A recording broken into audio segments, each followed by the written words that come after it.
Yeah. Right? You have different muscles in your mindset that you need to realize like where you need to get better, and then constantly work on it and be okay with the progress. And so that kind of confidence going in, there was no fear. My race in the 100 breaststroke was like my 3rd year anniversary of swimming year round. All right. Breeja Larson, thanks for being on. Yes. So we have a tradition on this podcast where the guest of the previous episode leaves a question for the future guest, not knowing who it's going to be. Ooh. So our previous guest asked, what is the most valuable life advice you received from a mentor or friend?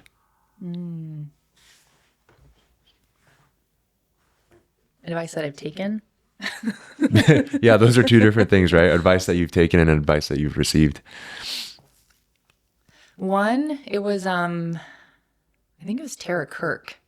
So every time I've reached like an athletic achievement, one of my first thoughts, honestly, is a little bit nervous that the person I took it from is going to be really mad at me and won't be my friend.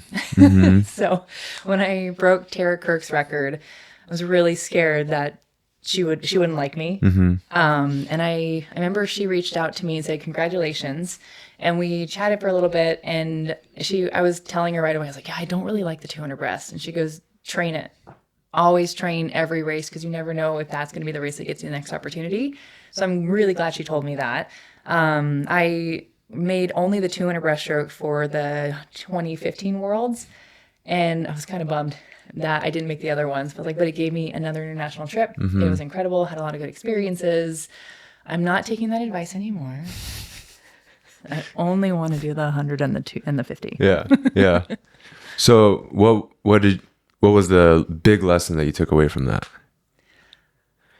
To do the 200 breaststroke? I honestly think it's just being brave. Yeah. I think you really have to try and figure out what's stopping you from achieving more, whether it's giving yourself, this was from Misty Hyman. I love Misty, but she would always say, give yourself permission to be the best.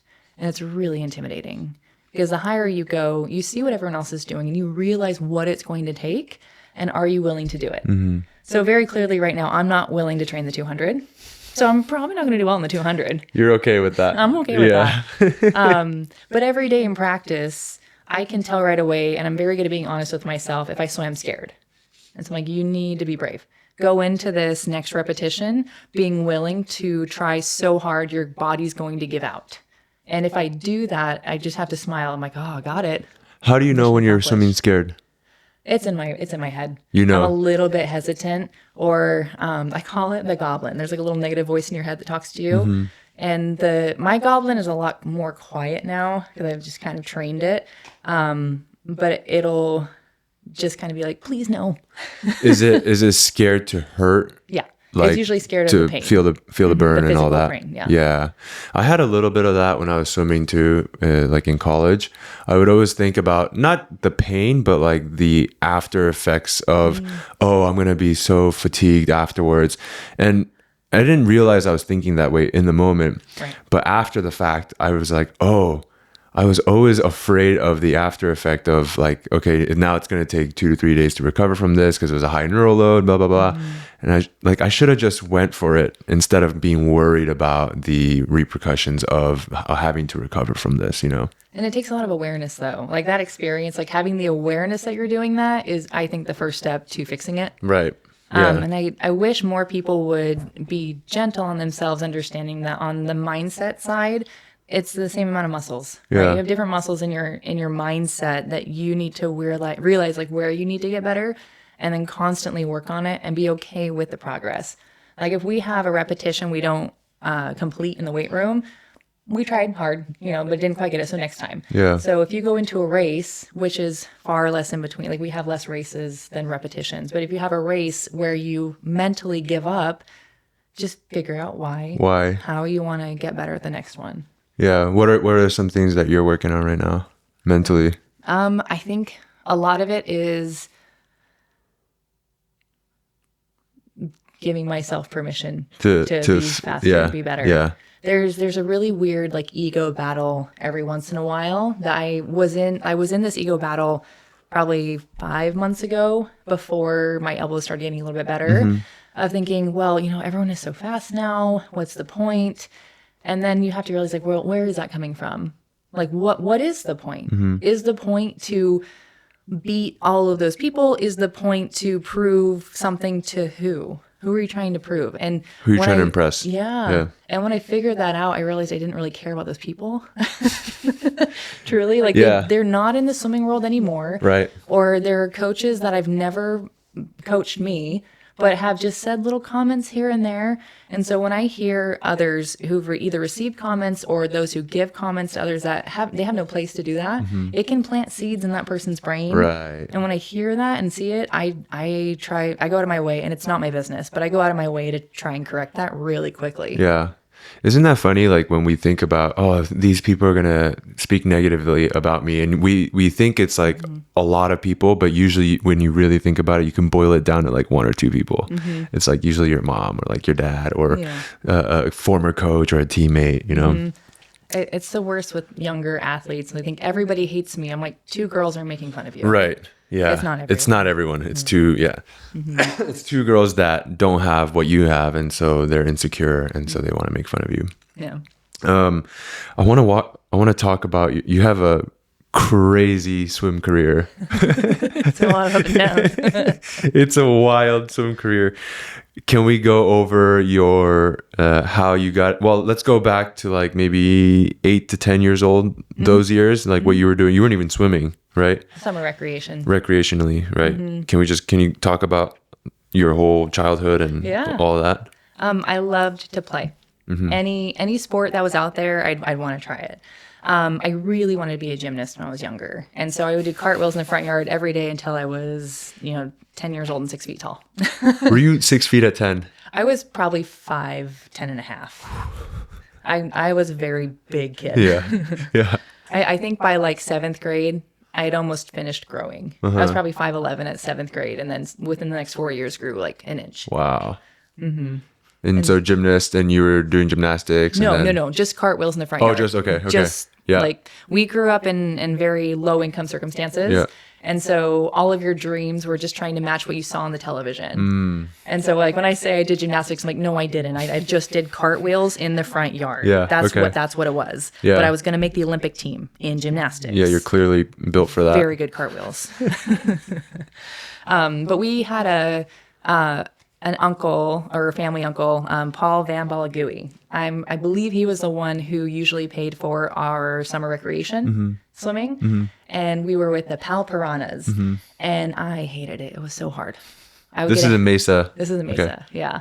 My older sister was always better at it than I was. And the best part about swimming was the donuts we would get on Friday. So we would like swim a snake up and down the lanes, and then we would get donuts. Yeah. I remember one practice we didn't get donuts, and I never wanted to come back. You're like, what's the point? Okay. And then you were doing other sports. I played softball for 7 years. I did volleyball for a few, track and field for school. Any sport I could play and just be with a bunch of people and honestly try to beat the boys. I was always super, super into that, just trying to beat all the boys around me. Were you always competitive? Yeah, yeah. Like super. Like toxic. Yeah. Do you think that's from your, for context, Breeja has 7 siblings, 7 or 6 sisters. 6 sisters, you're the second of 7. Yeah. Do you think that brought the competitiveness into you? Oh, for sure. Yeah, it was just striving for attention always. Right. And just trying to get just adults' attention. Right. Like looking back at it, like psychologically, I can see where a lot of it kind of came from. I've always done really, really well with male coaches because I just strive for like positive paternal attention. And it worked. And I'm very, very fortunate that Steve Boltman is very even keeled and gives like slow positive direction. And so in my brain I was like, well, if I can swim fast enough, I might get an interview. And if I get an interview, then I can tell everyone how cool he is and how awesome he is, and if I can do that, then he'll be happy. Yeah. Wow. Okay. Interesting. Can we go back to your swim? So you were just swimming in the summer recreationally from 10 to 17? Yeah. Right? Yeah. And in that time, you were just playing volleyball and... I did high school swim my freshman year. Okay. And so that was like maybe 6 hours or so a week. And Doesn't then really count. Yeah. And then my sophomore year, we moved up to Boise, Idaho, and I didn't swim at all. And then my junior year, I think at that point, I realized that sports could could get me an education. And so I did high school there, but it was about 3 hours a week. And in so- Boise, in your Boise, junior year. Okay. maybe 4 hours a week. Okay. And then my senior year, I moved back to Arizona, moved in with my aunt and her family, and started club my senior year of high school Okay. With Mesa Aquatic Club. swim, Mac. Mac, Right. Okay. And so you were basically just not focused just on swimming until, No. and when you were doing high school swimming, were you still doing volleyball and softball in those years? Yeah. It was just the recreational sport of the season. Yeah. And then you move on to the next recreational sport of the season. So you were never thinking like, I want to go to the Olympics. Never. No. When not did like that swimming. thought first come in? Honestly, my senior year, I realized like time was running out and I wanted to get out of the ghetto. Truly. Yeah. And yeah. the best way to do that was an athletic scholarship. I was a good student, but not an academic scholarship student. So I had some Division II opportunities in track and in volleyball, but I knew I needed more money. And so everyone had always called me a waste of talent because I didn't stick with swimming. Because like I think in my freshman year, I got 6th at state in the 100 breaststroke. And then What did you go? 106. Oh, wow. Okay. And I never wanted to swim again. I'm like, I hate swimming. It's Yeah, hard. yeah. So my senior year, I was like, all right, let's buckle down and do this. And Why did you focus on swimming and not volleyball or softball or track? It's a really good question. I did pretty well my junior year of high school season when we were doing like 4 hours a week. Yeah. And softball, there was a weird political situation with the coaches and the parents. If the parents didn't watch, you didn't get to play. And with swimming, they didn't really have that.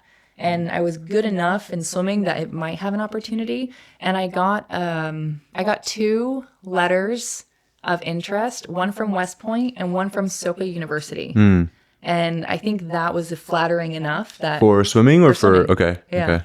It was flattering enough that I was like, wow, I can go to college for swimming. That was your senior year. What That was was going into my junior year. what was your 100 breast time your junior year?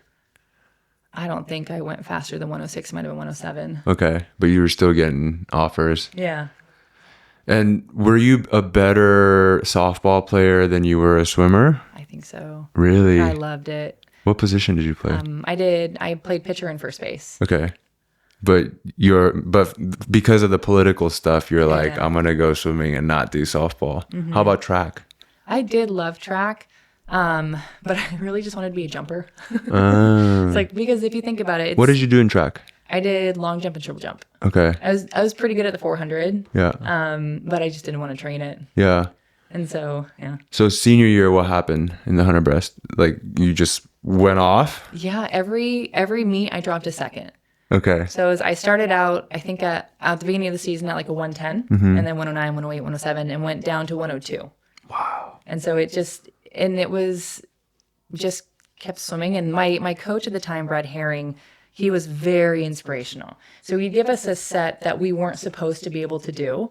And he'd take us out when we had one round left, and then we'd have like maybe 3 minutes to catch our breath. He'd give this huge inspirational story, get us really ramped up and excited to try one more time, and then we'd crush it. And so when from there, I started looking at other colleges. I started sending out emails to all the best colleges that you would have heard of. And the emails were like, "Hi, my name is Breeja. I've been swimming for 3 months, but I'm getting pretty good, and I want to swim for your team." What an email to get if you're the coach. Oh, this girl's only been swimming for 3 months. She's got nothing. But at this point, you're like your senior year, 102, 101. And But I hadn't swum a club race yet, so I wasn't in the club system. That was just high school. That was just high school swimming. Yeah. Wow. Like I was training with the club team, but I hadn't done a club meet yet. Okay. And you graduated high school 2010, yeah. 2010. And then you went to A&M 2011. 2010 into 2011. So my freshman year, fall 2010. Okay. So Steve recruited you with the 102. Yes. Okay. And that's 2011. And then when did you start thinking I could make the Olympics? My freshman year at NCAA's, I got second place in the 100 and the 200. Okay. Wait. So you made NCAA's your freshman year after you had only been swimming for a cumulative of like A year and a half. Wow. Yeah. That's crazy. That's insane. I honestly think that I'm very lucky in how it all kind of came to be. So my senior year was my age group experience where you drop every Right. Right. and it just made sense because I know that my potential was probably going 102. I just didn't have the conditioning. And so going into college, I remember our first meeting, he gave us little goal sheets of what we wanted to go the first meet. And in my head, it just made sense. I'm like, well, I want to drop another second in my 100. And then I want to probably drop 4 or 5 seconds in my 200 and then maybe drop half a second in my 50. And I still have that goal sheet and I hit my times to the 100th. Wow. Like it's the coolest thing. I was like, that's what I wanted to go. And that's what I went. But I remember Steve Boltman, he emailed Brad Herring or maybe called him and was just like, you need to talk to Breeja. She needs to ease up on her expectations. Because my aerobic capacity was super low. I was falling behind in every single practice. Sometimes I had to finish upset in the diving well. And there were rumors going around that I was going to quit because I couldn't handle it. Why is she even here? And we hadn't had a first meet yet. I was just struggling. I didn't know how to hold an interval because I just always went 5 seconds behind.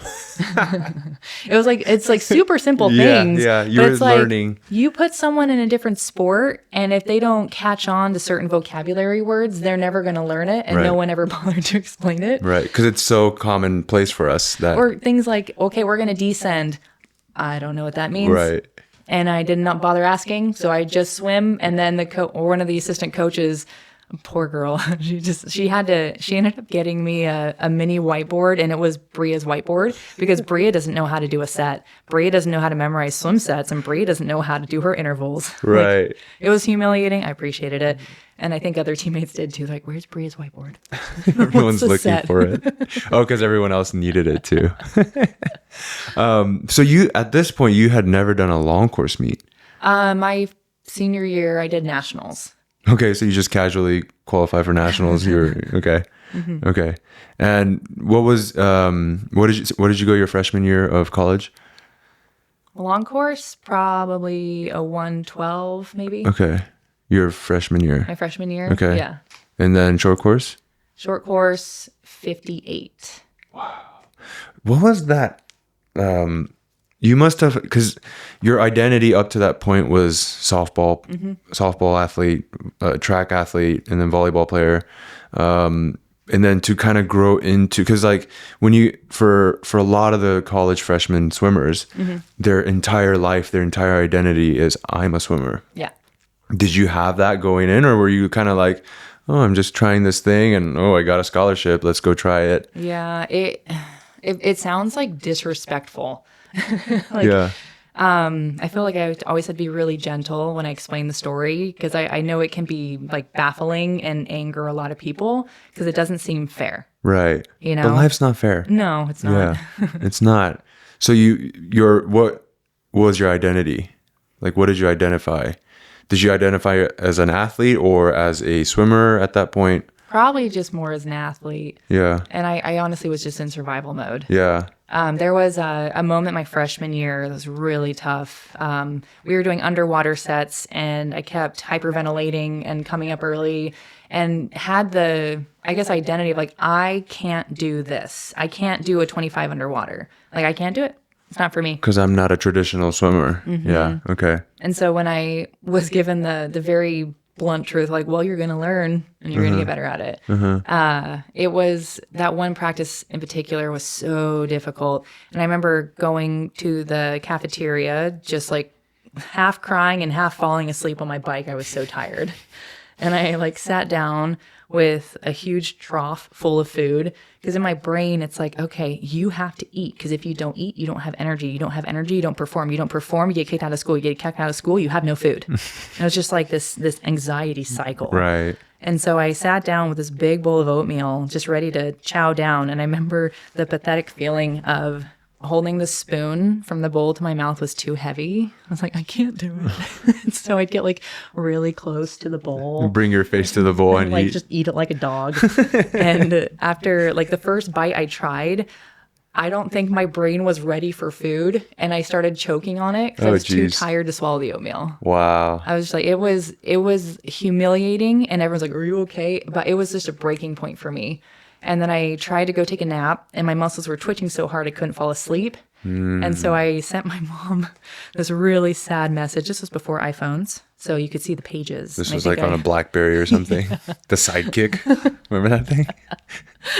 And so I just sent her this long message kind of explaining, today you might have 7 daughters, but tomorrow you're going to have 6 because I'm going to drown. Dramatic. I'll be sent to the diving well, sink to the bottom. No one will notice. No one will care. Or I'll get kicked out of school and wander the streets of College Station, Texas like a psycho crazy person and just be blown into smithereens. Yeah. And like, I wanted to go home. I was like, I don't know why I'm here. Were you homesick? A little bit, but I think I've always been so hyper independent that, and no offense, Mom, but like my home wasn't necessarily where my family was. I just didn't have a lot of comfort because I wasn't homesick when I lived with my aunt. I was just always getting ready for the next thing, like where is life going to take you type of adventure. And so I sent my mom this really long message. I was just like, sayonara, like I'm gone, like I'm gonna like get kicked off the team or kicked out of school, but I'm not good enough to be here. I'm not fast enough. I'm not smart enough. I'm not like good enough. And then I fell asleep. And when I woke up, she sent a very carefully crafted message that just said, this is what it feels like to be a champion. How tired you feel, how hard you're working. That's what champions do. And I just wanted a plane ticket home. So that text didn't do anything for you or? I had to think about it for a little bit. And at that point, I realized that there were some decisions that I had to make.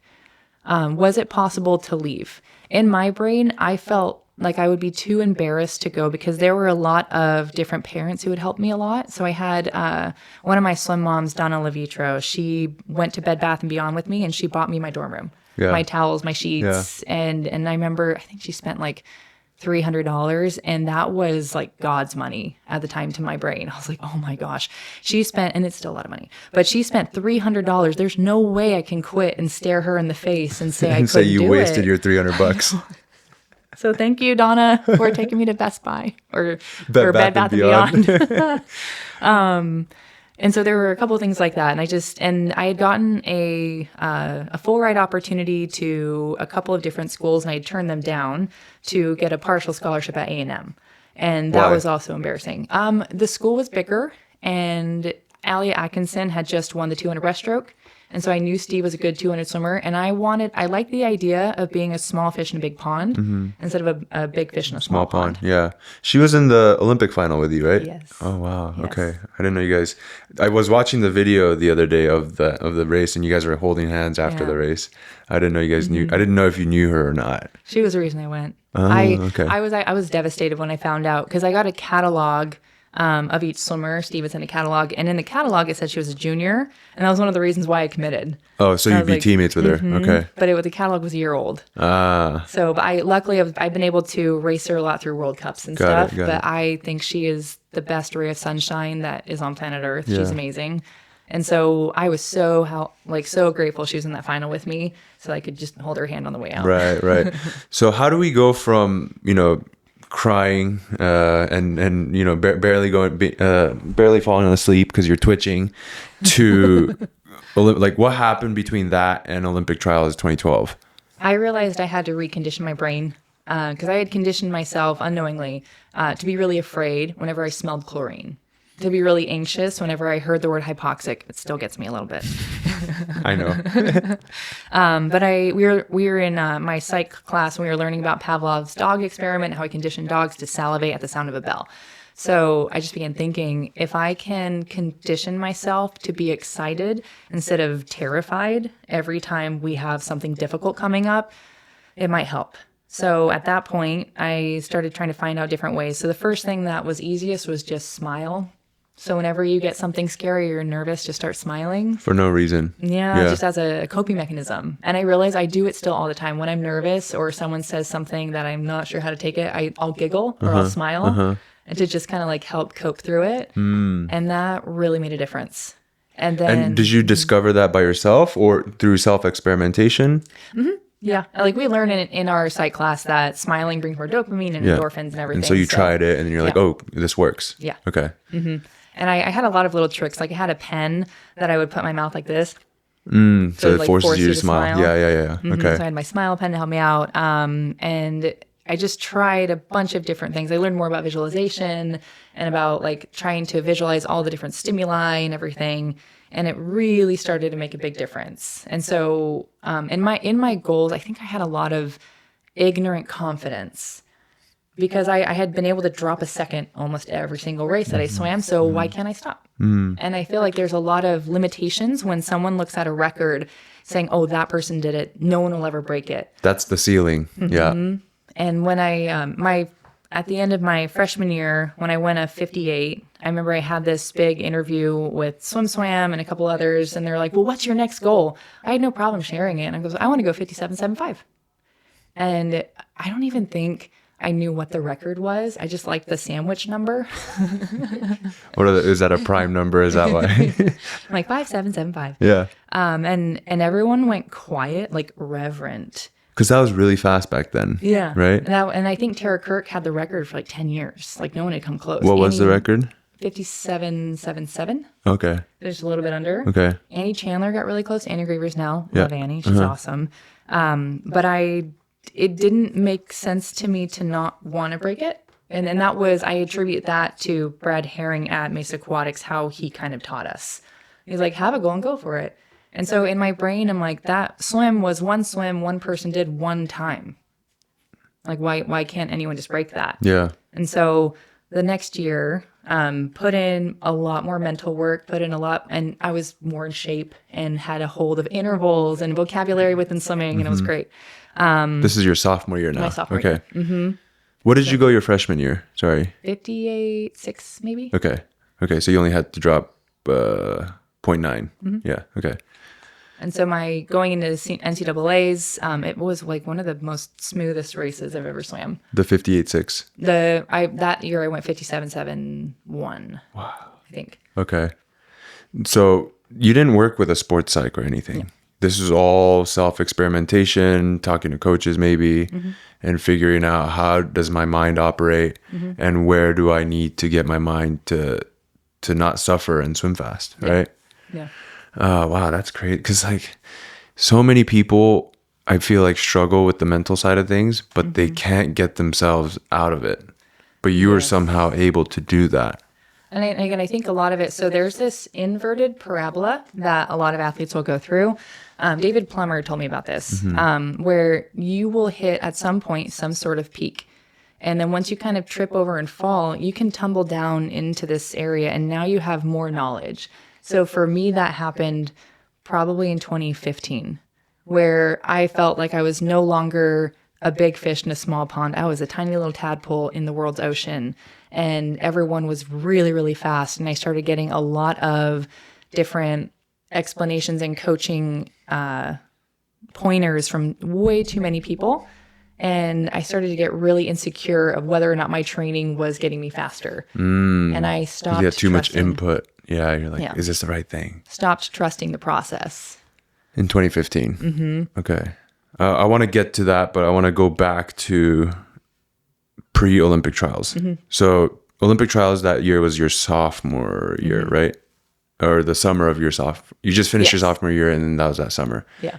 At what point between freshman year and sophomore year, freshman year and trials, were you like, oh, I can maybe make the Olympic team? When I got my American record at NCAA's. When you got the 57.71. Yeah. Because at that point, like logically in my head, I'm like, no one's been faster. Right. So if I just transfer this to a long course, I'll get it. Yeah. What was your long course time at that point? Do you remember? I had only done it a few times. I think I might have been around 108, maybe. Wow. Your swim career is so crazy that it just blows my mind. Okay, so can we talk about Olympic trials? What was that whole experience like, and qualifying for it and going to Olympic trials? What was all that like? I think I just had open eyes. It was amazing. So Steve also did a very good job. It's not that he had to keep us humble. He just made it really simple. Like I had a race plan. I knew exactly how to do it. So you just go out there and you do your race plan. And in prelims, he was so confident in how he spoke to us and how our race strategies were. So he said in prelims, take it smooth. Just be smooth. You'll be fine. Yeah. So took it out smooth. Didn't really even try on the way coming home. And I think I got a 107. And so I'm like, oh, cool. Yeah. And the fun part was like, I got on the Jumbotron. That was fun. Yeah. So I ran over to Steve. He was very, like, his emotions were super level. And he goes, all right, decent swim. Let's go look at video, see what we can improve. Went into semifinals. He's like, try a little bit more on this one. Not too much. Just, back off on the front and then bring it home on the back half. And did exactly what he said. Got on the Jumbotron. Got to go warm down, look at some film, and it was just very even keeled. Yeah. You were, what, 106 in semifinals? Okay. What place were you going into finals? I think I might have been like third or fourth. Okay. You weren't top seed? No. Okay. No. Okay. And at that point, were you like, okay, I got a shot? Or were you like super nervous or? A little, like it was nervous excited, not nervous scared. Yeah. Like this was a really cool opportunity.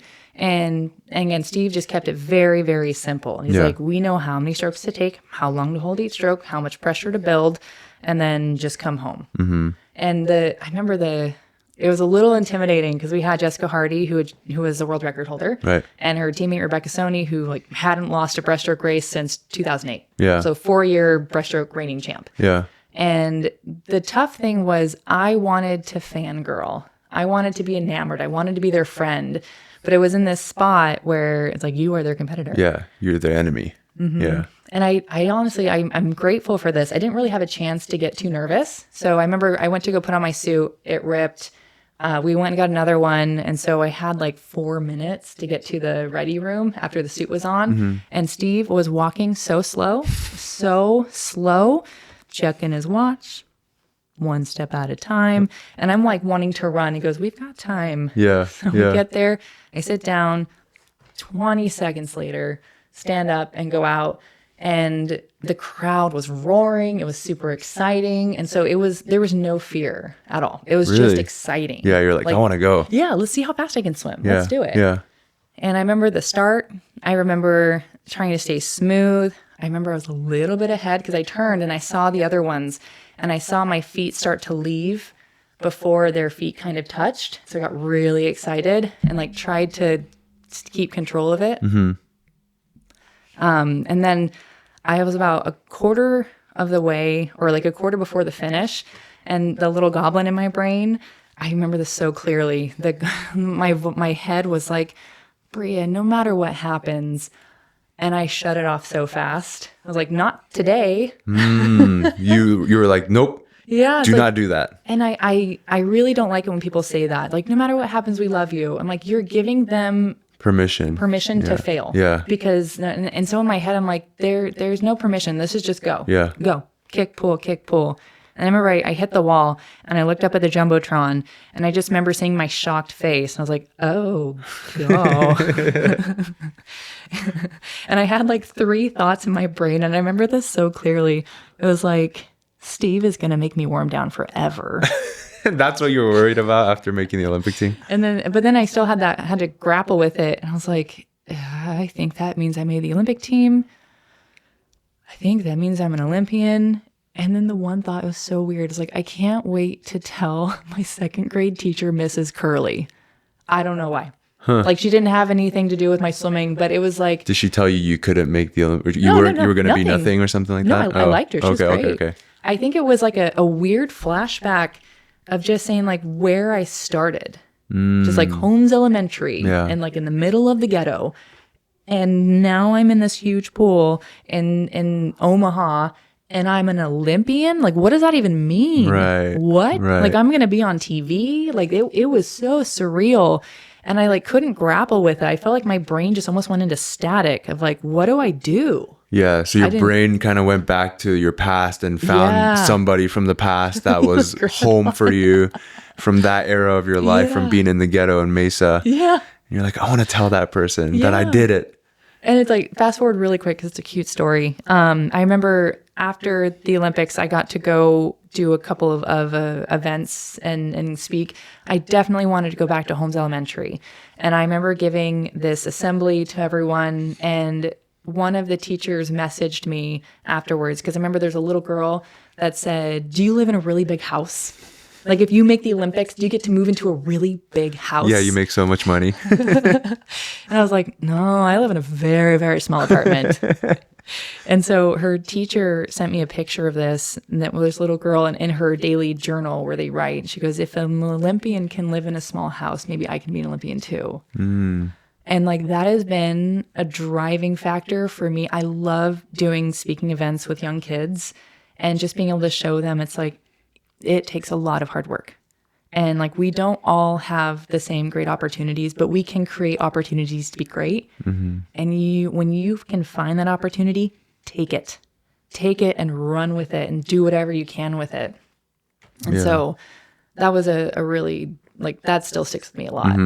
Yeah, you love interacting with kids and doing all that kind of stuff. I've seen that in you, and like even with Lincoln, right? Like just adopting him as little bro and guiding him. Before the Olympic trials, what in your mind before the race, like what percentage were you like, I'm sure I'm going to make the team, or were you like, oh, I'm just going to go out there and see what happens? I think it's a strange form of just like all positive. It's like, I'm going to do my very best. And I think my very best is fast enough to make this team. So I wasn't really worried about how other people were going to swim, because Steve also just like drilled into our heads. The pool is just as long. Water's just as wet. You have a lane, you have a chance.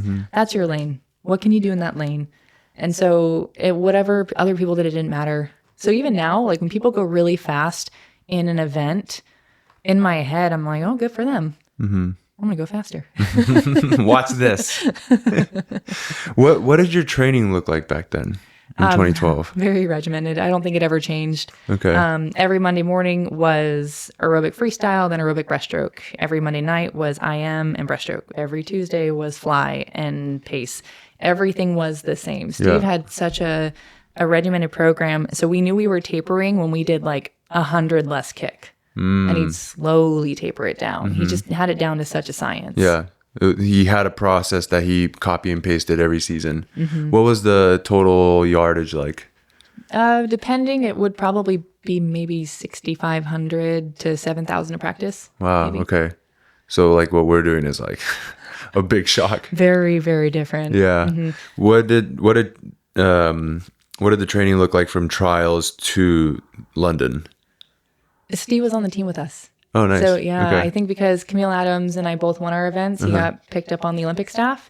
So that was really, really wonderful. So he got to ramp us back up and taper us back down. Yeah. Same thing. Same thing. Okay. Can we talk about London? Yeah. What was that like? Yeah. Amazing. It honestly felt, at times it kind of felt like the Hunger Games. Okay. Why? They had in the village, they had these theatrical performances that looked like the Capitol in the Hunger Games, where everyone was like lavished up with a ton of makeup and they'd put on these little skits and everything. And then we were there for a reason. And so we were there to like fight to the end for our country or our district. And I remember For our district. our district. It was amazing though to see the best athletes in the world. Yeah. In every sport. Right. And it was really fun to kind of pinpoint and find out who was who. So you'd see like the speed walkers who were just like rail thin. You'd see the basketball players that were 10 feet tall. Yeah. You'd see the gymnasts run around in little packs. And it was so fun. And they gave us Olympic pins that we could trade when we met people. And so I remember the coolest one is I met a woman from Somalia. I think she might have been a fencer. And I traded pins with her. And I remember a shooter from Italy named Bobo. But like I honestly don't regret it, but I wish I would have put more time into making better friends with people on the team. I was I just went out there and I tried to meet as many people as I could. And those relationships lasted 45 minutes. Right. You know? Instead of the people on Team Yeah. USA. How about the actual swimming portion? It was really great. The pool was super clean. I want to say don't quote me on this, but this is getting recorded. The pool didn't smell like chlorine. I felt like it was like ozonated or something. But the pool just tasted clean. Like everything was just You're really like drinking the water. Yeah, it just felt clean. Okay. And it was so bright. The lights that they used in the stadium were so bright. I remember one of my teammates, Megan Hairston, was there to watch the Olympic Games. So being able to like come up after warm up and like wave to her in the stands was really cool. Yeah. But it was just a team experience. Yeah. And I think I was still way green to the sport in general. That again, I didn't have the reverent respect that was due to be on the Olympic team.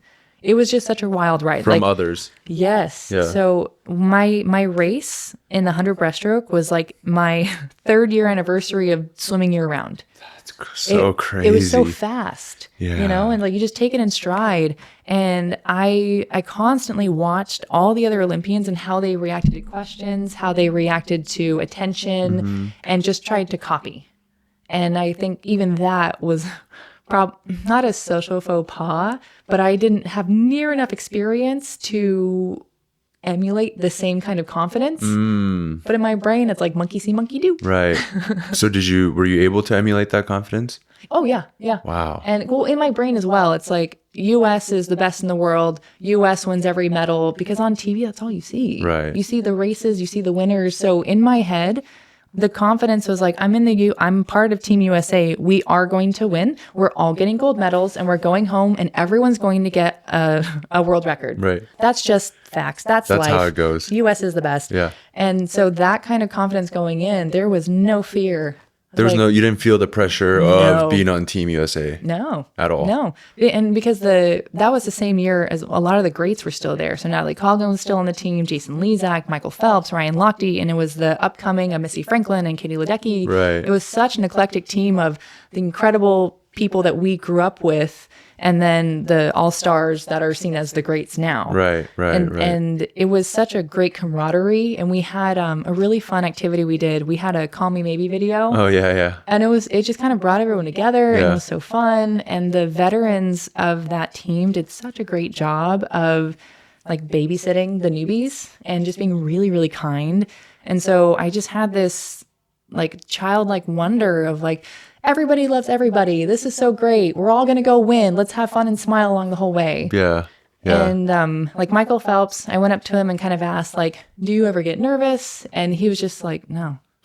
But there's a reason he wears headphones. You know, he's like, I've done this 1,000 times. This is one more time. Yeah. And so I had I just monkey see, monkey do. I had the same attitude. Yeah. I was like, yeah. You adopted that. I just did this at trials. So, and I did the same thing in prelims, took it easy, 107, and semis, took a little bit faster, and then finals was a different story. Yeah. Do you want to talk about finals or? Oh, for sure. Okay. Yeah. Great can we story. Can we talk about what happened? Yeah. So my visualization was down so well that I could sit there with a stopwatch, close my eyes, do my race, hit the stopwatch, and be the time I wanted to go. 105. Yeah. It was just like clockwork. Yeah. And so when I remember I visualized winning the Olympic medal like 100 times, like tally mark it, like win. So we did a warm up. My pace was super smooth and super fast. My goggles weren't fogging up. Like everything was perfect. So we march out there. And I remember I usually take a while to kind of get settled on the blocks. So I was like, all right, I just need to make sure that I'm settled and then we'll be ready to go. So we march out there and the crowd is just crazy cheering and it's super exciting. Same feeling as Olympic trials. The pressure was just happy. It's like, I'm going to go out here and swim my very best. And I bet my very best is going to get me a medal. Just, and it's funny because when you say that kind of speech around certain people, they'll see it as cocky. I'm like, I think there's a difference between cocky and confident. Cocky is more of like kind of tearing others down. Yeah, in your face. Yeah. And then I'm like, no, I'm going to swim really fast. Yeah. And most likely my fastest will be very good. Right. And this is what I'm going to do. So we go out there, I get up on the block, I hear the buzzer and I jump. And while I'm still in the air, I realize in that like split second that he never said take your mark. Right. And my stomach dropped. I hit the water and I kind of peeked over to see if anyone else had jumped in. And it was just still water, no bubbles. And this was like slow motion in my brain, but it was just like, if I start racing, they're going to have to catch up and I'll win. That's the optimist in you. You're like, I got a head start. Because like I knew I heard the buzzer. Yeah, It's like, yeah. I know I heard the buzzer. It did go off. It did go Yeah. off. I watched that video on YouTube like 5 times. I was like, what the? Did you ever find out what happened? Kind of. So it was supposedly a technical malfunction, but it's a manual button. Right. So the guy accidentally pressed it. Yeah, but it was an American official, and so I think they're just trying to Cover it up. I see. So in our finger, we just call in our family, we call him Mr. Sausage Fingers. Yeah. He just like that's fair. In the YouTube video, the tech guy or whatever goes up to the Omega thing and he's like fixing him. Like, you're not doing anything. Come on, you pressed it on accident. You just put him out there to make it look like there was a technical issue. Because like it was perfectly timed. Like we were all getting ready to set, and then it goes off. Yeah, like, that's weird. No. There's some people that were still standing upright. I'm pretty sure. Yeah, or like at least like kind of just relaxed. Yeah. But that I remember I sat next to that official on a plane about like 4 years later, and I just like mean mugged him like the whole time. I was like, you know who I am. Wait, how did you end up on a plane with him? We were going to a meet, and he was officiating that meet. The guy with the glasses. Yeah, right. Yeah, Mm-hmm. Same mustache, everything, and I was like, I know exactly who you are, and you know who I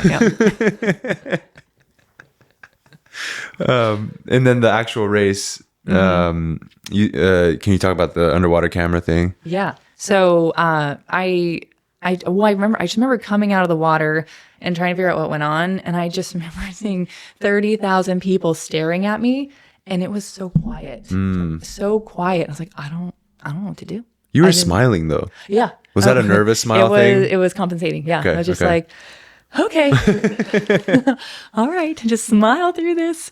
But you were doing some breathing, trying to calm yourself down. I saw that. I remember trying to reset. I was like, I can still get an Olympic medal. I can still try to go for that world record. And I hopped out, and I remember waiting, but no one said anything. Like, no one came over to tell me I was disqualified. No one came over to tell me I could stay, but they called everyone down. And I wish, obviously, as a rookie, I didn't have the foresight because a lot of people said I would have stopped the meet, allowed us to go sit down for 10 minutes and come back. But I was just like waiting for someone to tell me what to do. And so I remember it was really cold because I had to pump AC for all the people. Yeah. It was really cold. So we got back up on the blocks. I remember just like waiting for him to say, take your mark. Like, are you sure? All right. Took my mark, buzzer went off, and we all jumped. But the second time I noticed the camera started racing with us, and I had a singular thought in my brain. It's just like, I need to win. I need to win. And the camera always follows the fastest people on TV. I'm on TV, and the camera's on TV. Chase the camera, win the race. And that was my entire focus. The whole race was chase the camera, because we know that female breaststrokers are the fastest swimmers on the planet, and they can definitely go faster than the camera. Totally. Yeah. And so the last like 15, I didn't get like the goblin voice in my head, like, but I was definitely running out of juice. And at that point with my race strategy, I never ran out of juice, but I went out so fast. I wasn't following my race plan at all. I wasn't counting my strokes. I wasn't being like cautious and steady and patient. I just went for it. Was your first 50 faster than you usually are? I think so. What did you go out in? Do you remember? That's a good question. Okay. By 32, 31? Probably 31. Okay. I feel like I went out pretty fast. And it wasn't even that I went out fast, but I was trying too hard. Like I had a really good sense of relaxed speed. Yeah. Of being able to go really fast but still stay pretty loose. Yeah. I felt like that was a really good strength of mine, and that was the opposite of what I did. So when I hit the wall, I remember looking at the blocks, because the blocks at that time had 3 lights that would pop up if you won for second or third. And I didn't see any lights, and that was weird. You're like, it's broken. Yeah. I was like, technical malfunction. Again. And so I looked up at the Jumbotron, and I tried to like find my name, and I saw that it said 6th place, and my head just started swimming. And I remember thinking, like, what happened? Oh my gosh, you chased the camera. You ruined your race. They're going to send you home. You have to give back all of your clothes. Everyone's going to hate you. You have to pay back all of this money. And it just started like spinning. Like I felt sick. And so I realized I was spiraling. Yeah. So I took a really, really deep breath. And then I just looked around, and I realized very quickly that I was in an Olympic final. Yeah. Yeah, that's so cool. Yeah. I just had the opportunity to race 7 of the fastest females on the planet. And a lot of them were like the greats that I'd heard of. Like Liesl Jones was there, Rebecca Soni was there. And then it was so incredible. And then I looked over at Ruta Meliutaitė from Lithuania, 15 years old, and she won.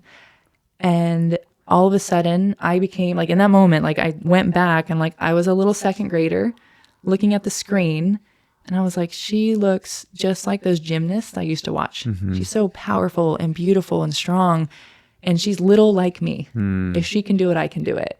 And I thought that was so cool. And I wouldn't take that back worth anything. Like Ruta won that race. Yeah. Could all of us have gone faster in different circumstances? Sure, maybe, but it doesn't matter because Ruta won that race and she deserved every second of it. So there's never a part of me that's like, do you think that blah, blah, blah? And like, it doesn't matter. First got first, second got second, third got third. I got sixth.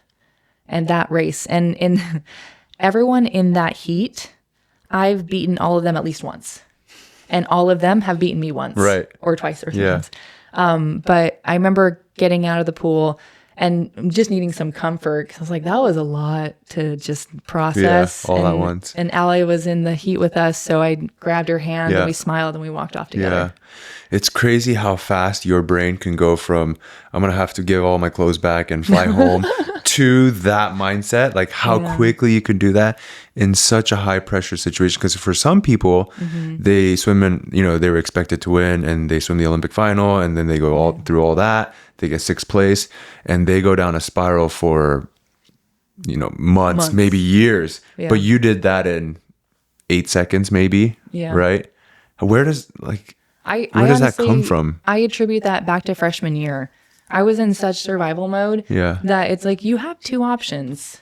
Like you can choose to let this devour you, or you can just switch gears. I'm like, what's next? Yeah. And it's not easy, but I've been practicing that because it wasn't just like a switch overnight in freshman year. It's like I was still really struggling. I still had a lot of people think that I wasn't good enough or didn't do this, didn't do that.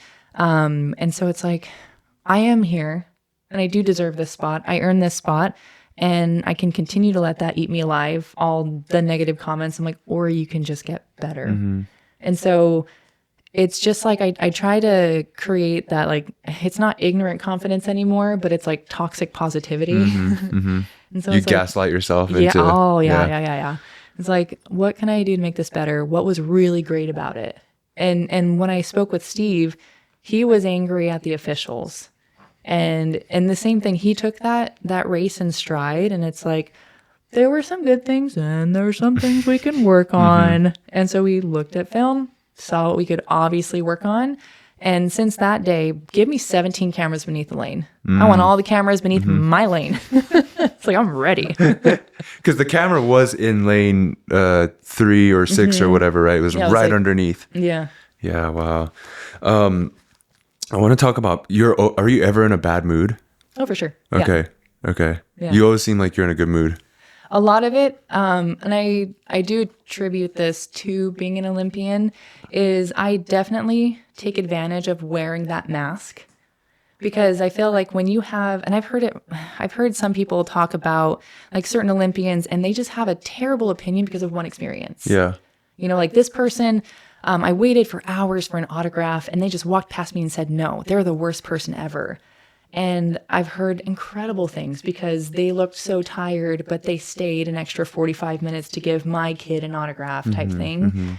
And I feel like especially in the swimming world, and maybe every sport, but emotions run so high, especially when you're putting everything you can into it. And so I just try to make sure that I hold that like Olympian status of, I need to be seen as someone who is calm and collected. So that one, I'm trusted to hold my own. And then if it does fall apart, if I allow myself to fall apart and be super negative around other people, it's like a toxic candy to me. I feed off of that. Sure. Yeah. So like I'm super, super, not dramatic, yes. Yeah. But like I go all in. Yeah. So if I'm all in sad, it's a dark place. It's not very fun. And I need never seen help that. to snap out. Yeah. That was the 2 years of kicking on my own. Okay. That was not fun. Yeah. But now, but I'm so grateful that I had to kick on my own that long, because now I'm with a team, with a coach that cares, and we have access to some phenomenal opportunity. So I can come in with a bad attitude, but it makes no sense to me. Yeah. Like there's so many good things about this right now. Like the one thing that puts me in a bad mood is just cold. So I just have to keep my mouth shut. I'm like, it's cold. Don't talk to me. So like or today, or like breath holding exercises. I'm like, yeah. I've been thinking about mood a lot recently because it's like, where does mood come from? And then why does it affect us? And like, you can randomly be in a bad mood for no reason. Yeah. And then you can randomly be in a good mood for no reason too. So it's like, how can we manipulate our psychology so that we're more in a good mood most of the time of our life? Because I have kids at home, right? And it's a lot. It's exhausting, and it's hard to be like, I'm very cognizant of my mood around them. Yes. Even though like I'll come home in a terrible mood because it's a long day. I'm exhausted. Kids are screaming, they're crying, and I'm supposed to be like in a good mood, and I'm physically trying to get myself there, but I just can't for whatever reason. Yeah. I'm just like, like bad mood. Do you have any tips and tricks that I could use to like flip the switch and like, okay, now I'm dad, you know, I'm like, I'm positive and high energy.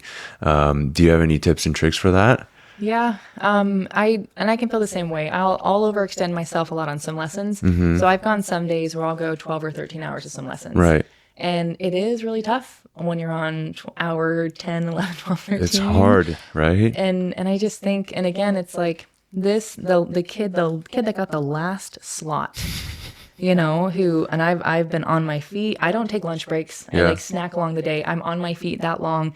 And the kid that had the last slot, he's coming in or she's coming in because she has an opportunity. She's been waiting all week to have this very specialized lesson where it's all about her or him, and they're going to get notes. And so part of me is like, this is not about me. This is about them. And so I feel like sometimes I practice it, just like put on that Olympian hat. It's like, I don't get to be Breeja right now. I'm Olympian right now. An Olympian needs to keep it together and do that. So same thing with parents. I'm like, when you're going home and you're feeling all this turmoil, but you're not Sean to your kids, your dad. Yeah. It's easy for me too, like in a work setting, like when I'm coaching or whatever, like it's easy for me to be good mood. Like I know how to, I've trained myself to turn it on. Yeah. But there's something different about being at home. Yes, that's your safe space too, though. Right. So like I don't have to be high energy at home. I could be a little bit lower energy. Do you struggle with that at home with Alex or not really? Yeah. And Alex is really, really great with me. Like he is so positive. And if he ever has any constructive criticism, I've never met anyone better than him at letting me know if I'm doing something that is like irritating or bothersome. He's so careful with saying like, hey, when this happened, it didn't feel super great. And I'm just wondering if maybe we can blah, blah, blah, blah, blah. Yeah. And I appreciate that so much because I can get defensive so fast. Yeah. So fast. Yeah. And I think because he's so emotionally intelligent with how he treats me, when I have this like knee-jerk reaction to be super defensive, I can like catch it before it comes out. I'm like, whoa. Like the goblin. Oh, yeah. Like it gets really feisty. I'm just like, okay, let's like take a step back and just keep your mouth shut and listen until you can come up with nicer words to say. Yeah. Sorry, we kind of went on a tangent. I had a list of where I wanted to go. Can we talk about training between 2012? You said you watched a ton of film after London, and then obviously you became a world champion in 2013 in Barcelona. Like, what happened there? Same thing. The same regiment. I got a lot more serious about my nutrition, about stretching, about visualization. I was just fully 500% in. Everything revolved around it. Okay. So you're just same thing, just more locked in. Okay. And now you had the true identity of it. Yeah. It's like you're an Olympian now. You're a swimmer. You're not just a volleyball player. Yeah. No, never again. I'm a recreational swimmer. Athlete. I'm a recreational Olympian. That's you though. You're kind of a recreational Olympian. I'm just gonna go to summer rec league and just make the Olympic team casual. Okay. What was Barcelona like? Amazing. Oh my gosh, I loved it so much. I really want to move there. Okay. I was going to move there in 2024. Like I had everything ready, and then I started swimming again. So it's gonna go on the back burner until maybe 2030. Okay. Unless we go for 2032. True. Oh man, this is a really funny point. Really quick. Sometimes I do get a little bit bitter if things are going really well with swimming, you have to put things on the back burner. Yeah. Like you can choose to have both, but if you choose both, one or the other isn't going to go as far. Right. You know? And don't complain if it doesn't go, as well. The more you put in and the more you get out. So if like, and I can push Barcelona further, but. Right. It was your best time is from Barcelona? No, or it's from trials. from 2012? Oh, wow. Olympic okay. trials, finals. That's my fastest time I've ever gone. That was 105. 105.9. Okay. What did you go in London? I think I went 106 low Okay. in maybe semis or finals. Okay. And then in Barcelona, 106? 106. Okay. And then career-wise, what did you have any other highlights after that, after Barcelona? Achievement wise, I think I got third at Pan Pacs in 2014. 2015 didn't make it past semis. This was funny though. So Rika Peterson, amazing athlete. Whenever again, delusional confidence, right? Whenever you hear the crowd roaring, because I've had it a few times when I'm close to American record, I hear the crowd roar. I'm like, that's for me. Let's go. And so in any case scenario, if a crowd is roaring, it's for you. They're roaring for you. Yeah. And like, this is something maybe you don't tell everyone. You just think for yourself. Yeah. But like, they're roaring for you every You're time. like in lane 8. They're for It's you. for me. Lane 8 gets roars sometimes. Yeah. But Rika, I remember swimming as fast as I could. And with my kind of horse blinders, I didn't really see anyone. And I was like, oh my gosh, it's for me. This is 2015. 2015. Nationals. Yeah. Okay. No, Olympic or World Championships. Okay. And so I hit the wall. Rika Peterson was so far ahead that I didn't see her. That she was getting the roars. Good for her. She did great. Yeah. What place did you come in at those worlds? Actually, I might have gotten fifth or sixth on that one 2015 was where? in Kazan, Russia. Ah, okay. Yeah. Did you go to 2013 was Barcelona. Okay. And then did you go to trials in 2016? I did. I got fourth place. Okay. And What was that one, experience like? It was weird. It was a lot of different pressure now. It's just like you have to win because you're the Defending champion. And the pressure was really weird. And I overtried. It got overcomplicated. There were a lot of things kind of at play. I think I might have built too much muscle and I lost a lot of flexibility. And more is more, more is more, more is always more. And that was a really valuable lesson to learn. And I remember Annie Grievers she wrote an article for Swimming World because Matt Grievers did not make the team. And she wrote very quickly this little article that went out saying that Matt didn't know if he should even fill his autograph slot to like go do autographs because why would the kids want his autograph?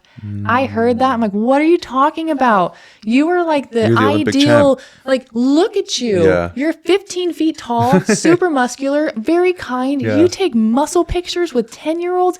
Everybody loves Matt. Yeah. How can you, of all people, feel like people don't want to, what? Yeah. And then it was very validating. And so I have to tell myself that all the time, that I felt like my Olympic hat got flown off. Like the identity was just like gone forever. Yeah. Like you didn't make it. You're no longer you will never be a 2-time Olympian. You're stuck at that one time. That was the weird thing, is it became a flex. The next year, you're now a 2-time Olympian. You're now a 3-time Olympian. Right. And Jim Carrey gave a really cool speech a while back. It's like, I'm Jim Carrey, like 3-time Globe winner, but I'll never be Jim Carrey 4-time winner. And that was so validating. Yeah. It's like, and it's always important to realize that once an Olympian, always Olympian, never former, never past. Right. And you don't lose that identity, but it's an incredible experience you got to have. Yeah. And it's funny to see how people's egos will come into play. Now I've met phenomenal people who see you for the person you are and the accomplishments you've done, but those who've done the opposite, where maybe they've done more and they want to use that to kind of pin you down. And like, I've been to 3. How many have you been to? Yeah. It's like, what do you know? You went 14 years ago. It's like, that's an ugly attitude for you. Well, if it makes you feel better, I've been to 0. So you've been to more than I have. But it's interesting to see people's respect levels kind of float around depending on what you've done recently. And it's like, it's interesting, right? Yeah. And when I've stepped away from the swimming world a few times and you learn, like, what I like to tell younger kids, when you have your Olympic medal out and they get to feel it, they get to wear it, they take pictures, and I'm like, this is really cool. But I'm telling you right now, if I went out into my backyard and I actually found this in the dirt, no one would care. No one would care. Yeah. It's not the medal that makes us who we are, but the places we go, the experiences that we have, the skills we develop, the people we meet, that creates the character. And that's why I'm asked to do like different events. It's the character that I built. And I want all athletes to feel that, like the journey you're on. I've met some of the most phenomenal athletes in the world who have always had just off moments on the Olympic stage, who are some of the best in the world, but will never be known because they had an off moment, the last 100th of a second. Right. And it's like, you're not a worse athlete. You're a phenomenal athlete, and your story deserves to be heard. You're incredible. You're prestigious. And I like being able to see the person beneath the stacked medal accomplishments. And sometimes I feel like the more ego they have, probably comes from an insecurity because they're probably kind of comparing themselves to someone who has a higher stack. So that's like a defensive mechanism almost, right? After Rio, did you retire? Or sorry, not Rio, the 2016 trials. Did you retire or what happened? I did the World Cup and it was the best experience of my life. Okay. I met people from all over the world. Okay. We traveled to 9 countries in 3 months, made some cash money, and just made friends everywhere. And I still have all those friends. Yeah. And like, it was kind of tough coming back because I was right after grad school. I got my first little condo. I had like my puppy was born, but wasn't going to get him for a couple of months. So I just traveled, and it just made me love the sport again. And I loved it. It was so much fun. And even when I didn't make the 2017 team, and I was okay with it, I really was. It's like, that means I get to go to World Cup again. And that's your optimism coming out again. Yeah. And like, I wouldn't change it at all. Yeah. If I had done the 2016 Olympics, I would have retired and never done that. And so when people World are like, Cup. yeah. And I've loved the travel. And like, since then, honestly, because of that trip, I think I've hit 45 countries. Wow. And like, would you trade that for the 2016 Olympics? I'm like, no, that's just it's an important competition. Yeah. But it's just a competition. Yeah. Yeah. When did you retire? My first retirement. Yeah. In 2018. Okay. I think. Yeah. 2018 for 6 months. Okay. And I was done for good, but I didn't say that. I just let people believe. But then after 6 months, I missed it, came back, trained for 6 months with Doug DeJong. And then while everyone was gone at Worlds, went to Nationals and got my time back. So got another national championship under that belt. And then that was 18? 2019. Yeah. Okay. And then we kind of dispersed from there. I went to go join Dave Salo's group at USC, and then the pandemic hit. And then did one more ISL competition in Budapest. And then after that, I retired for good. In that was 2022? 2021. Okay. Like, it was still shut down. Okay. And then when did you come back again? In January of 24. Okay. And then that's when the elbows started happening. Yeah. Okay. So I just kind of wanted to go to trials just to see what I could do. So I was really excited. I hadn't swam for 3 years, hopped in, trained by myself for a few months, got my trials cut, and then asked Dave if I can come and join. So joined there, and I just think I hopped in too fast, and I didn't take the right precautions. And then, too much too soon. So the initial goal was just to make trials in 24. Yeah. And that was it. I just want to do it for fun. Oh, I definitely had toxic positivity. I was like, I'm making the team. But the thing for me, though, is like, I will absolutely be driven. Like, this is happening. And if it doesn't happen, I'm okay. Yeah. I'm totally fine. That's a dangerous place to be in a good way. It is. In a good way. Because there's no pressure. Correct. You have nothing to lose. And I think people swim the fastest in that moment. Yeah. Do you want to talk about your elbows, or what happened to your elbows? And go ahead. I have this. I don't think this has been tested, but I have Ehlers-Danlos syndrome. So I have really loose joints, and I build muscle very, very quickly. So it's a combination of building my forearms up too fast, and then the tendons not really being able to handle the torque. So at Olympic trials, it was so painful already at that point. Like, I couldn't take naps because my elbows were in pain just sitting there.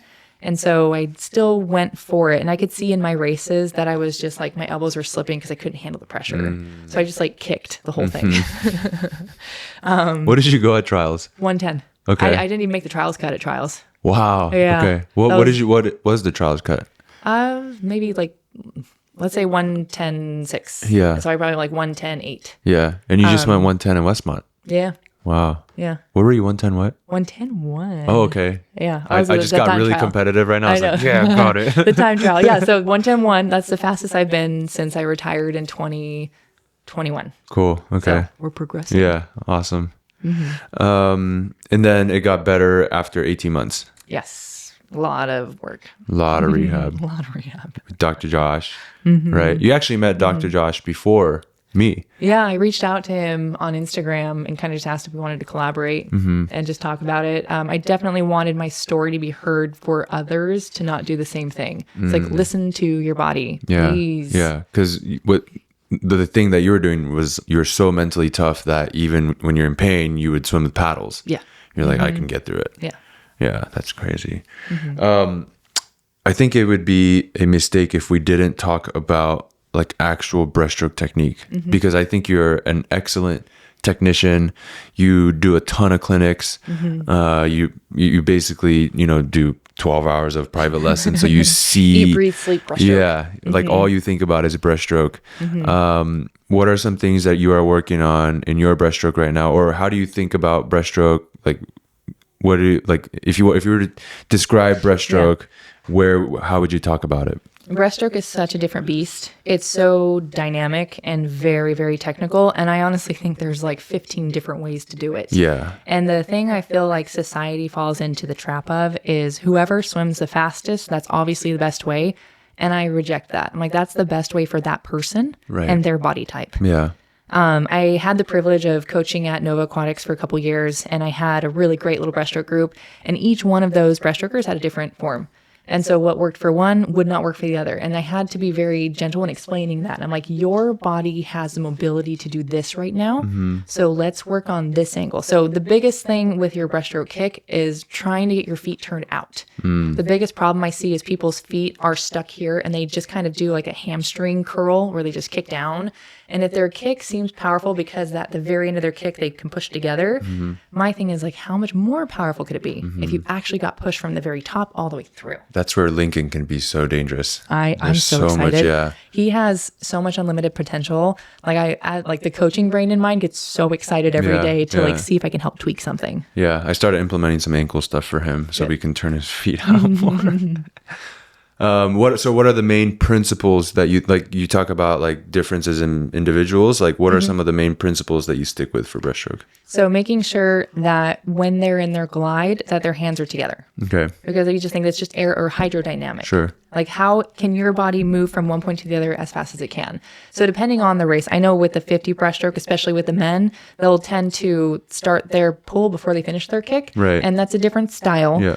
But making sure that you are grabbing the water at the front and you're not sliding back. So being able to use your elbows, using your head, because your head's about 10 pounds or so. If you can learn to throw it and then use that body weight to follow through, it's good. Being able to finish the propulsion of your kick. Now in the 50, I don't think a lot of the boys finish all the way till their feet close, but being able to finish through that motion to get the most out of it. I think the worst part is when you're swimming in starfish mode where both your legs and your hands are out at once. Yeah. And so part of me is when I look at it, it's like, look, you're doing a great job with your effort level, but you're pushing water all over the place and it's not pushing in the right direction. Yeah. So I really like to tell that to athletes. I'm like, if you look at the time on the board and you don't think it matches your effort level, it's probably just an angle. Efficiency issue. Yeah.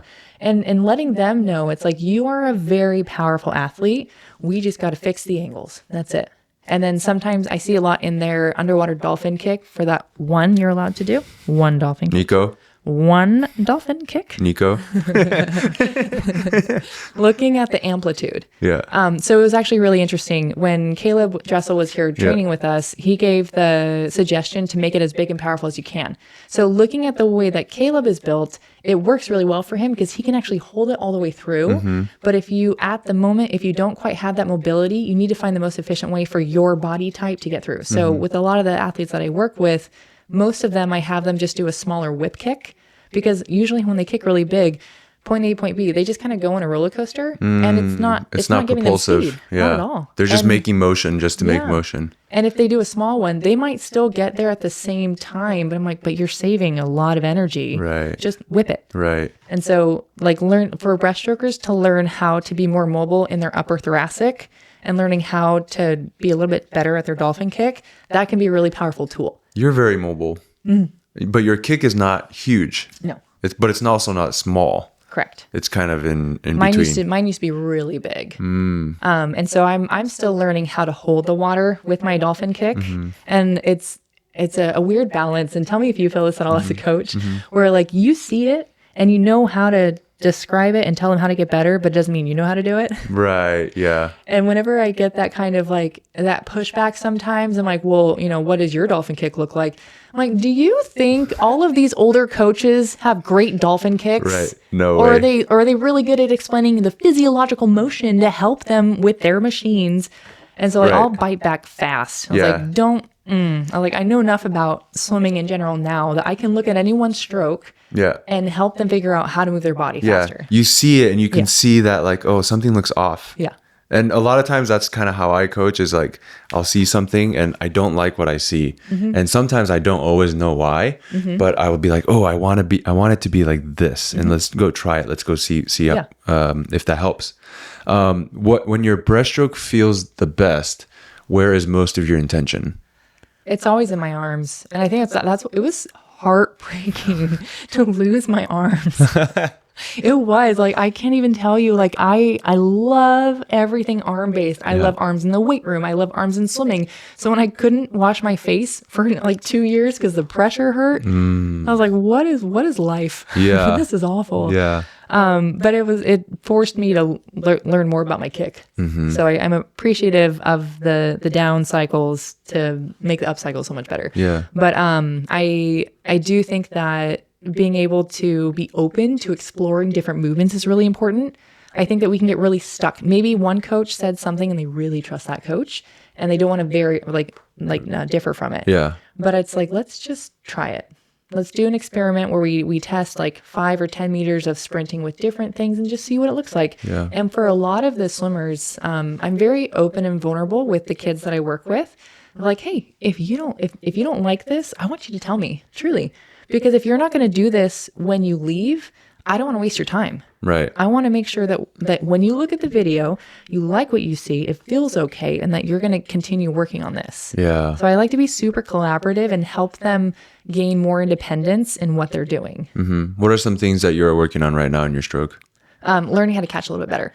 So I do think that I'm getting better at it, but I think there's like a psychosomatic block of my brain doesn't want to trust my elbows still, but I'm learning how to kind of catch early and then pull here instead of sweeping out wide and sweeping in. You mentioned what Nico was talking about breaking the wrist up front. Can you talk about that? Yeah. So this is actually really cool. He mentioned that to me a couple days ago instead, I've always just kind of taught like knuckle Y, press, pull. And sometimes I think that knuckle Y press can get people to go super, super wide. Too so now wide. You're pushing water Right. this way. Yeah. But the break pull in my head, doing it just in person, I'm like, that doesn't work, but it does because they're going to do an out sweep no matter what, because they're moving forward. So they catch, pull here. Just being able to keep it out in front too, because sometimes breaststrokers are so strong, their pull will go past their body and they get stuck. Right. So keeping it out in front of you and being able to kind of catapult yourself forward.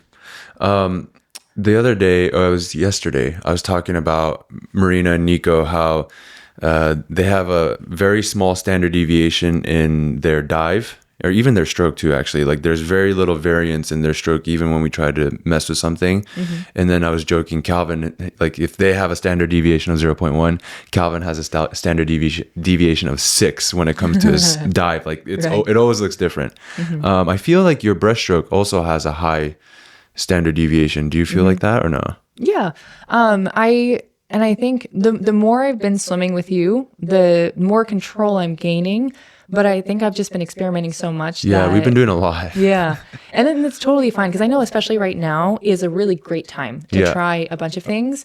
And no matter what the time is for like an effort, it's like, okay, that's just what the time is. Yeah. And let's figure out why. Yeah. And never taking it very personal. I'm like, if you just take the emotion out a little bit, because like the only time I think I would get really down on myself is if I wasn't trying. If I couldn't get myself to do the effort because I didn't want to be there, that's what I'm more ashamed of. Yeah. It's like, get your act together. Well, you gave your best effort today. Yeah. That was really good. And so it was just like trying, like, I like the effort, but wonder why the time was a little bit slower.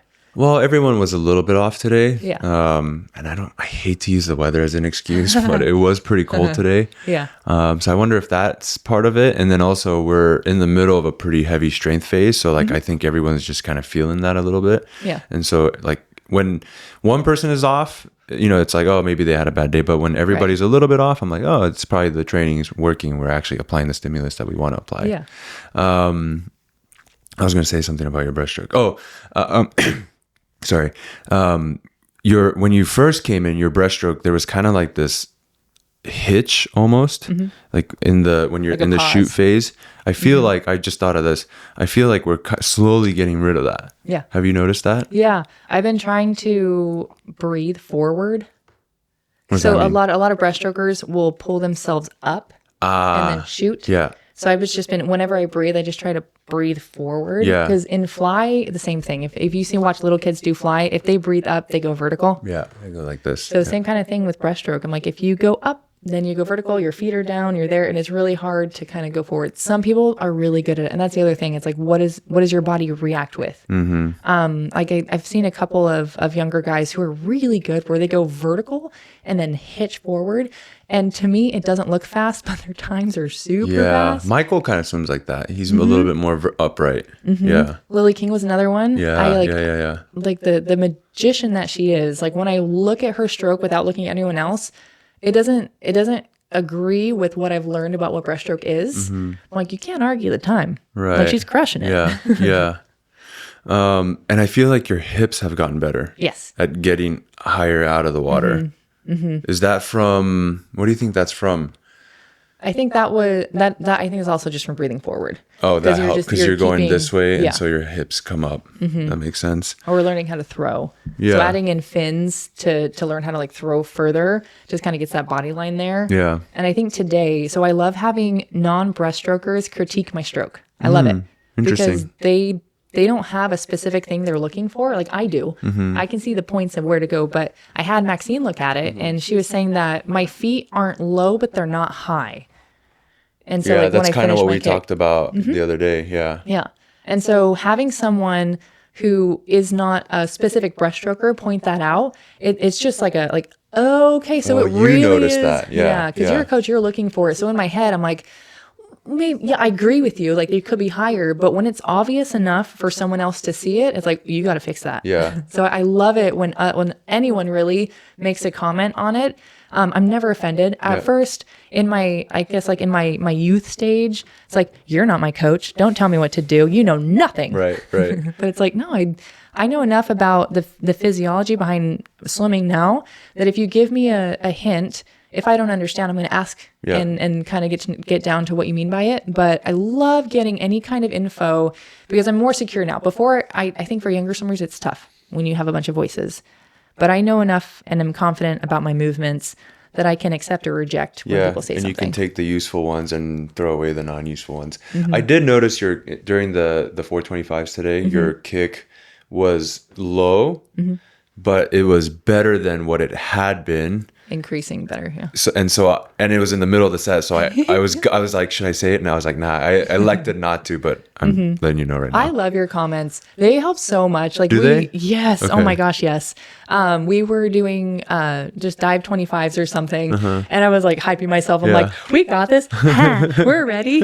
And you're like, you're ready. You're strong. This is fun. I'm like, yeah, this is fun. It really helps. Yeah. It just like loosens up. I think that mindset of we get to do this versus we have to is so powerful. Yeah. Santi said that to me the other day too. Yeah. Because I was talking to him right before one of the events, and I was like, I just being super honest, gotta stop touching that. But being super honest, be like, I feel like I'm swimming a little bit scared. And what am I scared of? Probably physical pain. But just like, and he's like, yeah, I know, but we do this for fun. Yeah. We do this for Yeah, fun. like that's the cool thing about our group is everyone's at an age like you don't have to do this. Yeah. You already made the Olympics. Like you don't have to be here, you know? Yeah. And so I think that's a very special place to be, opposed to you're trying to get a scholarship. You have to maintain your scholarship. You have to be here. You have to come to practice, you know? Yeah. Like if you guys don't come to practice, yeah, I'm bummed, but like I'm not gonna yell at you that if you don't come to practice, you know what I mean? So I think it's a cool place to be, and it's very different from the traditional swimming model of like feeling very mandatory. But it's also a really cool respect thing. It's like you're giving up a lot of your time to help us. Yeah. And I just find it so incredibly rude and disrespectful if we're not giving the same effort. You know, like I feel like it's just like a very symbiotic, respectful relationship that we can create. Yeah. And like, with the pain or burn. So I have to kind of switch my mindset around. I'm like, instead of thinking about the gross pain, think about that delicious burn. I really had to do that for the 200 for a while because the 200 pain is a different pain, totally different pain. And I had to be like, all right, let's earn the burn. Yeah. Let's go chase it. That's a great mindset. We should talk about our clinic. So we have a potential, Tebow's actually working on a date. It's either going to be, what is it today? Today's March 31st. So in April, hopefully April 18th or April 25th, we're doing a breaststroke clinic with Breeja. I'm super stoked about that. Because I think one, you're a wealth of knowledge. And then two, you know there's so many different techniques that work for so many different styles. Yeah. And I think you've seen so many styles that you can kind of identify and help people like, hey, I'm struggling with my breaststroke, but do you know a style that might work for me? Yes. And I've seen you do that with Lincoln. I've seen you do that with Nico. And I think you're an awesome coach. So I'm super hyped for that one. And obviously you also do private lessons. So by the way, if you need private lessons and you're in the Irvine area, hit up Breeja. Should they contact you on Instagram? Oh yeah. I probably get 5 or 6 a day. Okay. At Breeja Larson, right? Before we head out of here, can you leave us with a question for the next guest? Yes. I would say, what is the most vulnerable... Wait, let me write this down. I'm trying to figure out a way to say it. Yeah, take your time. Like, what is the most vulnerable difficulty that you've had to overcome? Difficulty you've had to overcome. Okay. And how would you help the next person you see overcome theirs? I know mine. I actually, yeah. So I used to, up until maybe 2-3 years ago, deathly afraid of public speaking. Really? Yeah, so scared. Yeah, I know. You're great at Love it. But like, I realized I was like, if I'm gonna be the leader of this company, and I want to grow it to what I say I want to grow it to, I'm gonna have to speak in front of people. Even like the thought of doing podcasts used to make me so scared. Really? Like so nervous. But I was like, okay, but if I want to have a potential media company and we're going to do podcasts, I better be good at this. And so a lot of people don't know this, but I went to Toastmasters because I learned about, what's the word in psych when you desensitize yourself to, I forget, or there's a term yourself? for, yeah, basically like if you're scared of spiders, you start off by exposure therapy. I was like, I just need to do that. And so I was like, okay, I need to find a place where I can practice this. So then I started going there, and then over time you're like, it's actually not that bad. And you force yourself to just be exposed to it and do a little bit at a time. And over time you just get rid of it. And then after maybe a year, I was like, I'm not scared of this anymore, So yeah, that's a great question. Sorry, I just answered it for you. What's yours? Do you have one? Yeah. I honestly think that it's learning to accept that other people's opinion is none of your business. Learning to accept the other people's, okay. If someone doesn't like you, it's not my problem. Yeah. And it's really hard. And it's not your job to try to change their mind. No. The best thing you can do is continue to be your best self. And if they continue to dislike that, it's a bummer. Yeah. And it's a hard thing. And I think I had to learn that lesson, relearn it all the time. Yeah. It's like, I'm here to do the very best that I can. And if someone doesn't like that, me giving into their distaste, it just hurts me more. And it doesn't help them either. It just kind of creates a downward fall. So it's like learning to be your own best friend, learning to be okay with your own company, and just continuing to be the very best version of yourself. And then hopefully the energy you're putting out there, you'll find your people. Yeah. Marina gave me that advice, actually. She told me that you don't have to be a coach for everybody. Yeah. Just be yourself, and you don't have to like try to cater yourself for everybody. Cool. Anything we can plug? Anything you got going on? Like besides the swim lessons, swim clinics? Do you have anything else coming up? If anyone is looking for swim clinics, please feel free to reach out. Yeah. I love working with the kids. I really like to include a lot of mental positivity and teaching them how to be like race ready and how to get excited again, and just learning how to kind of create a positive inner spirit while you're swimming or going through whatever sport. Yeah, you love that. I do. And you're really good at it. I'm like, send me the sad kids. Yeah, Send them over. yeah, I you love love it. Send me all the sad kids. Yeah. You've been great.